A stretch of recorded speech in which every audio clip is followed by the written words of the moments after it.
Shigeo Kageyama, also known as Mob, is easily one of the most powerful characters on this list.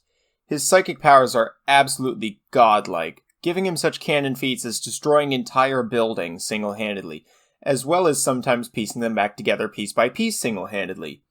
He's also bested several other espers who once thought themselves to be the most powerful in the world prior to meeting Mob.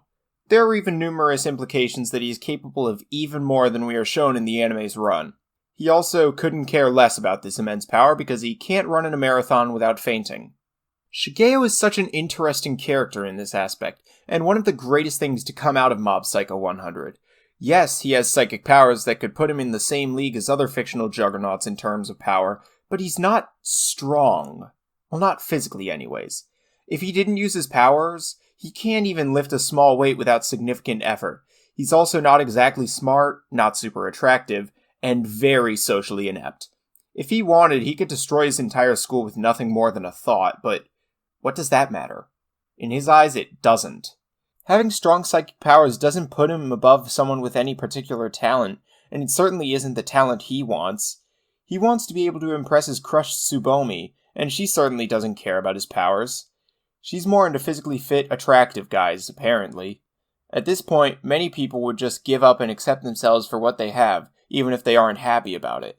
But not Shigeo. Shigeo wanted to change. He wanted to improve. He wanted to be proud of himself. Thus begins his journey with his school's body improvement club, where he is the black sheep of all the other literal human truck members. Seriously, these guys are middle schoolers? Even still, he does his best to train alongside them, and in the end, that's what matters most. He may not have gotten instantly ripped, but he does his best. Shigeo's drive to push himself to improve, even though it seems impossible, it's inspiring to put it simply. Especially seeing him grow in other aspects, with a large friend group accumulated through his efforts to improve. This characterization of Shigeo is at its peak when he is put against the various villainous espers of the show, who are all a foil to him in one personality trait that they all share. They think that psychic powers put them above everyone else. Shigeo is firmly against so much as using his powers to fight other humans and espers, even in self-defense, though he does get over this later on. So seeing others with his powers use their powers almost exclusively to harm others to get their way is borderline incomprehensible to him. Two standout moments. One is when Shigeo is put at odds with Teruki Hanazawa, an esper close to his age that uses his powers to lead his school's gang. Shigeo refuses to even use his powers against him until they go out of control, and ends up winning the mental fight of ideals by not fighting at all. The other is when he finds Mooks for Claw, an organization of espers with goals of world domination, robbing a convenience store. Shigeo immediately deconstructs their plan and all of the fallacies in it.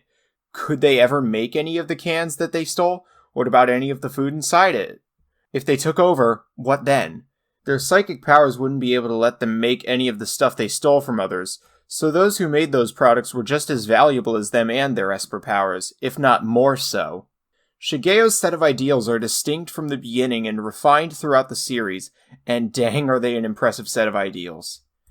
Of course, a discussion of Shigeo is not complete without mentioning the relationship with his master, Arataka Reigen. While Reigen is simply a con man pretending to have psychic powers, he is the reason for Shigeo's ideals being the way they are. As such, Shigeo is always grateful for him.